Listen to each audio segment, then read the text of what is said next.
जोड़ते जाएंगे। क्या करेंगे भैया? बाहर में छोड़ते जाएंगे और अंदर में जोड़ते जाएंगे। लेकिन जिस दिन नारद पंचमहारम ज्ञान में प्रत्याख्यान होता है तो अंदर में भी त्याग की भावना उत्पन्न होती है। त्याग हमेशा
जोड़ते हो कागज की डिग्रियां, लेकिन अगर आपको सिद्धालय का हीरो बनना है, क्या भैया, सिद्धालय का हीरो बनना है, तो आत्मा की डिग्री आपके पास में होना चाहिए।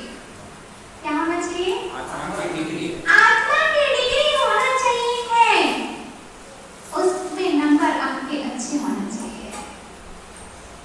अंबर को छुपाओ या ना छुपाओ, लेकिन आत्मा को तो छू ही लेना चाहिए। अंबर को, आप लोग बोलते ना आसमान को छू जाओ, सुबह सवेरे लेकर प्रभु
पानी की सीढ़ियां आ गई हो, आपने अंदर चावल रख दिया हो, भात की सीढ़ियां आ रही हो, आपने अंदर में दाल रख दी हो, दाल की सीढ़ियां आ रही हो। हम क्या निर्णय करेंगे कुकर को देख करके, बोलिए। जिसमें दाल है वह कुकर में सीढ़ियां ले रहा है, जिसमें पानी है वह कुकर में सीढ़ियां ले रहा है। क्या कर रहा है?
आपने वहां चातुर्मास किया तो आपने क्या प्रभावना की? तो ये बचनों का विषय नहीं है। क्या जहां पर साधु चातुर्मास करता है उसके पिछला चातुर्मास पूछा जाता है कि आपका पिछला चातुर्मास कहाँ हुआ था, और वहां से गणित लगाया जाता है कि वहां पर कैसी प्रभावना हुई थी। लेकिन बाहर की प्रभावना को देख करके प्रभावित मत होना, क्योंकि पोस्टर, पत्रिका इत्यादि बहुत हो सकते हैं, लेकिन अंदर की भावना अगर अच्छी नहीं है तो कुछ नहीं होगा। इसलिए प्रकृष्ट भावना ही प्रभावना है। क्या है गीता? क्या है? प्रकृष्ट भावना ही प्रभावना है। पोस्टर प्रभावना नहीं बताया यहाँ पर। क्या नहीं बताया? पोस्टर प्रभावना नहीं बताया, यहाँ बताया है प्रकृष्ट प्रभावना ही प्रभावना है। इसीलिए इस दुल्हन की यही सहेली, होते हो ना, जाने सब ज्ञानी, इस दुल्हन की यही सहेली, जाने सब ज्ञानी। तो इस दुल्हन कौन है? तब की दुल्हन है, और निर्जला ही इसकी सहेली है। बोलो तब की सहेली रुचि जी कौन है? निर्जला है। तब की सहेली कौन है? दोनों सहेली बैठी है यहाँ पर, एक तब है तो एक निर्जला है। दोनों सहेली तब के बिना निर्जला होने वाली नहीं है। लेकिन कौन सा तप होना चाहिए? सुतप होना चाहिए, अंतरंग होना चाहिए, अंतरंग तप होना चाहिए, वरना बाहर में तो हम ऐसे ही लगे रहेंगे। आज हमने पढ़ा संयम कर्ण ग्राम मेका नृत्य चेतसा आत्मान परमाध्याय दात्मने पात्मनि स्थितम्। कौन सा पढ़ा था? अज्ञानमस्तिरज्ञानं ज्ञानं ज्ञानी समश्या ददातु यस्तु यस्यास्ति शुभ्रशुद्धमिदं वचः। अज्ञानी की उपासना करने से अज्ञान प्राप्त होता है। क्या पढ़ा? अज्ञानी की उपासना करने से, अज्ञानी की सेवा करने से अज्ञान प्राप्त होता है, और ज्ञानी की उपासना करने से ज्ञान प्राप्त होता है। ये सही है। जिसके पास में जो होता है वही तो देता है। क्या? जिसके पास में जो होता है वही तो देता है। आपकी दुकान पर कूलर, फ्रिज, पंखे मिलते हैं, और हम आपसे चाहें कि आप हमारे लिए क्या दे दो? कपड़े दे दो, मिलेंगे? और आपके दुकान पर आप कूलर, फ्रिज का बोले तो नहीं मिलेंगे। जिसके पास में जो होता है वही देता है। अज्ञानी अज्ञान को देता है, और ज्ञानी ज्ञान को देता है। इसलिए अज्ञानी खोटा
वेद ज्ञान में अद्भुत शक्ति है।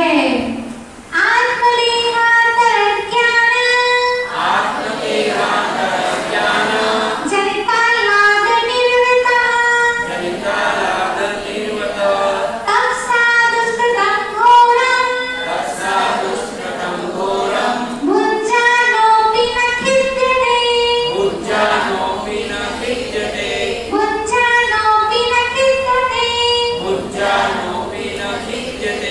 आत्मा और शरीर।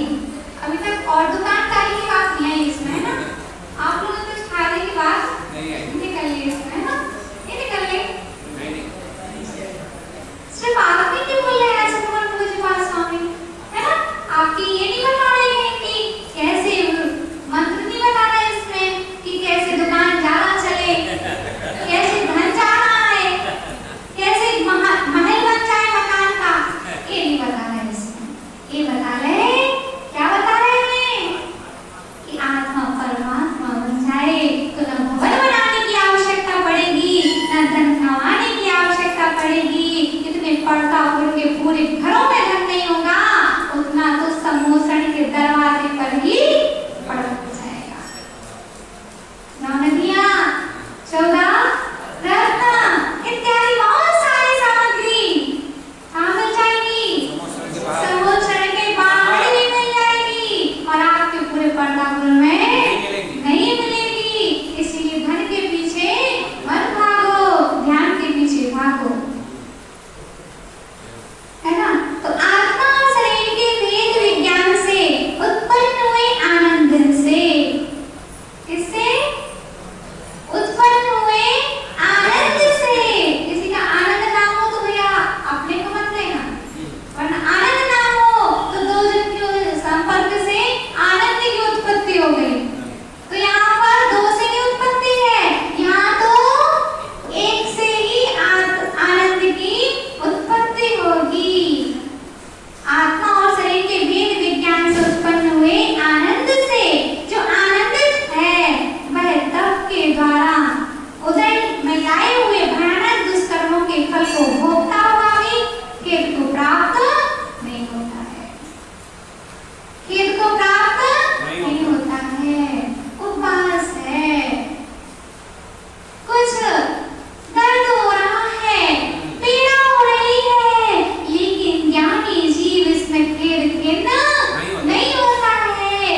इत्यादि लगाए हुए थे और ऊपर मधुमक्खी का छत्ता लगा हुआ था।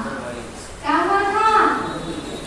ऊपर छत पर जाने के रास्ते में मधुमक्खी का छत्ता लगा हुआ था। आचार्य जी निकल गए, कुछ भी नहीं हुआ। महाराज जी लोग निकल गए, कुछ भी नहीं हुआ। लेकिन ज्यों ही वो लोग निकले और जितने लोग थे, इस तरह से मधुमक्खियों ने हमला किया कि पहली बार हमने देखा था।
है, आपके पास ही तीनों रोग नष्ट होंगे और देव बातें सब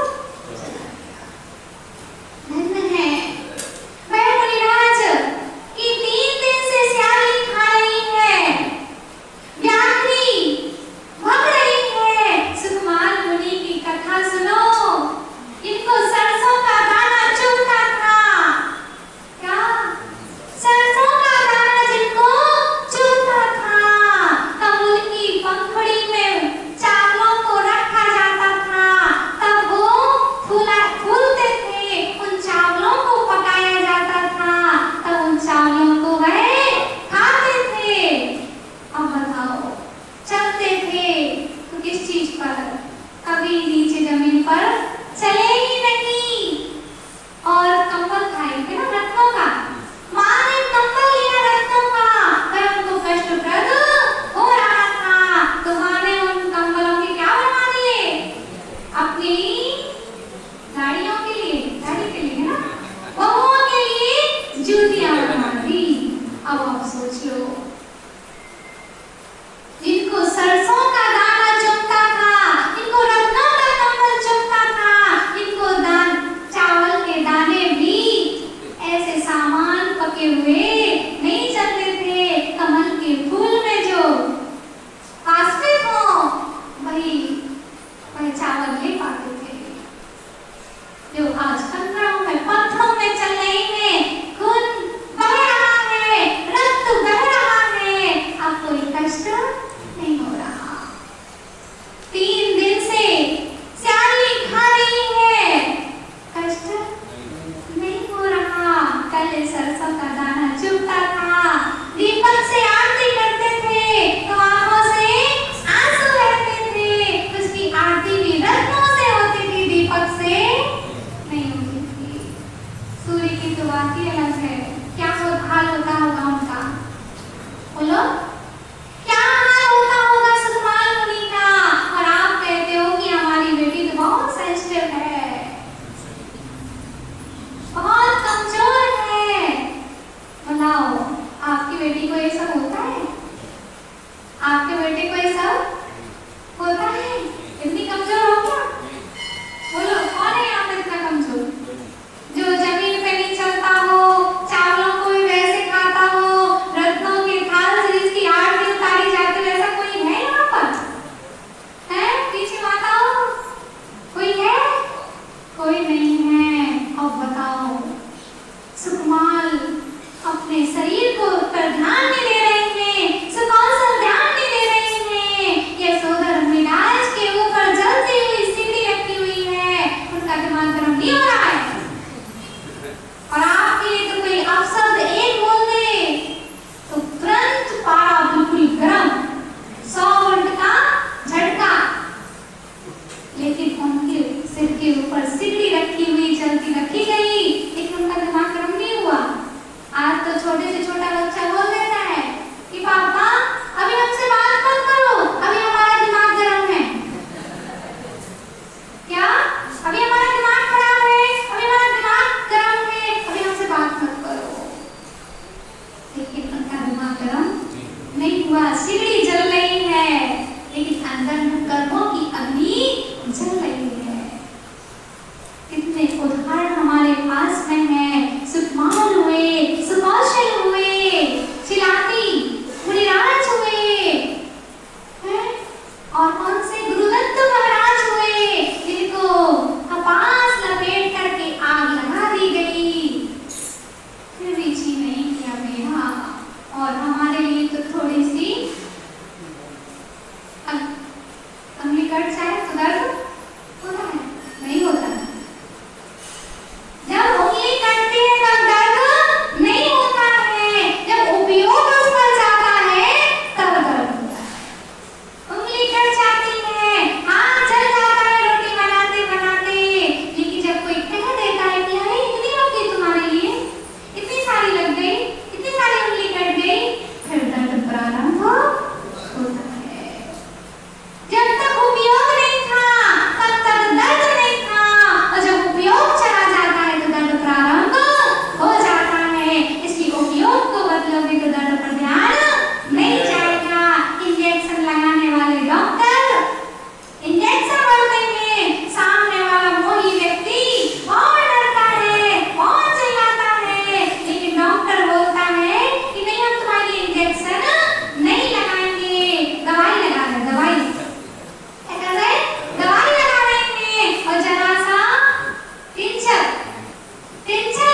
श्लोक चेंज कर दिया था। इधर देखो, क्या कहा?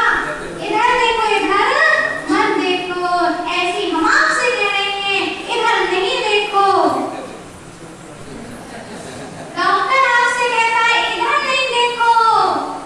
क्या डॉक्टर कहता है इधर नहीं देखो, उधर देखो। हम भी आपसे कह रहे हैं और हम नहीं आज पूज्यपाद स्वामी कह रहे हैं। हम कह भी क्या सकते हैं, अज्ञानी जीव हैं, लेकिन पूज्यपाद स्वामी कह रहे हैं कि बेटा इधर नहीं देखो, इधर नहीं देखो, इधर नहीं देखो, इधर देखो। बाहर में मत देखो, अंदर में देखो। वही आपका है ना? वही आपके साथ जाने वाला है। उपयोग बदलने का प्रयास करो तो कोई दर्द आपको नहीं होगा। आपका सिर दर्द हो, आपका पेट दर्द हो, कोई भी दर्द हो, आज हम आपको एक मंत्र दे रहे हैं बहुत अच्छा, उसको आप जाप कर सकते हैं। कौन सा मंत्र दे सकते? जब भी आपको बुखार आए, जब भी आपका सब पे एक ही दवाई चलती है, ज्यादा दवाई नहीं है माताओं। डॉक्टर के पास में बहुत सारी दुकान रहती है, मेडिकल रहता है, पैसे रहते हैं आपको बस देने के लिए, है ना? उनको देने के लिए पैसे आपके पास होते हैं, लेकिन हमको आपके परिणाम चाहिए है मात्र अच्छे, और हम आपको सब रोग की एक दवाई दे रहे हैं, ठीक है ना? कुछ भी दर्द हो आपको ये जाप करनी है। चलो प्रारंभ करते हैं उस जाप को। मैं पूर्ण स्वस्थ हूँ, मैं पूर्ण स्वस्थ हूँ, मैं पूर्ण स्वस्थ हूँ, मैं पूर्ण स्वस्थ हूँ, मैं पूर्ण स्वस्थ हूँ, मैं पूर्ण स्वस्थ हूँ। बस जब ये विचार करोगे आप, पॉजिटिव थिंकिंग आएगी तो नेगेटिव विचार अपने आप चले जाएंगे और आप अपने आप स्वस्थ हो जाएंगे। जब आपका सिर दर्द करे तो एक ही दवा, मैं पूर्ण स्वस्थ हूँ। आपका पेट दर्द करे तो मैं पूर्ण स्वस्थ हूँ। बुखार आ जाए तो मैं पूर्ण स्वस्थ हूँ। ग्रहण आ जाए तो मैं पूर्ण ग्रस्त हूँ, है ना? आप लोग क्या बोल रहे थे, क्या समझ रहे थे, इसलिए हमने आपको बीच में फिर से किया। लेकिन आपसे यही हम आपसे कहेंगे कि आप आत्मा में रहना ही पूर्ण स्वस्थ रहना है। क्या आत्मा में रहना स्वस्थ रहना है, और आत्मा के बाहर रहना अस्वस्थ रहना है। आप स्वस्थ हो कि अस्वस्थ हो, हम तो अभी आपके बीच में अस्वस्थ हैं, आप भी, क्योंकि जब तक हम आत्मा में स्थित नहीं रहते हैं तब तक अस्वस्थ रहते हैं। कौन बीमार नहीं है? सब बीमार है। चलो, क्योंकि आत्मा में स्थित नहीं हो इसलिए क्या हो? अस्वस्थ हो। और जिस दिन आत्मा में स्थित हो जाएंगे हम, उस दिन पूर्ण स्वस्थ हो जाएंगे। हमें भेद विज्ञान को जानना चाहिए, जिससे कि हमारा ध्यान आएगा कि शरीर अलग है, आत्मा अलग है, बीमारी अलग है। ये जो कष्ट हो रहा है वो हमें नहीं हो सकता है। कोई भी परमाणु, कोई भी वस्तु हमें कष्ट देने की सामर्थ्य नहीं रखती है। ये आत्मा तो अचल, अमर, अविनाशी, अद्भुत, ज्ञान स्वाभाविक है। इसका ही हम ध्यान करें, इससे कि हमारा कल्याण हो। आज हमारे 34 श्लोक पूर्ण हो गए।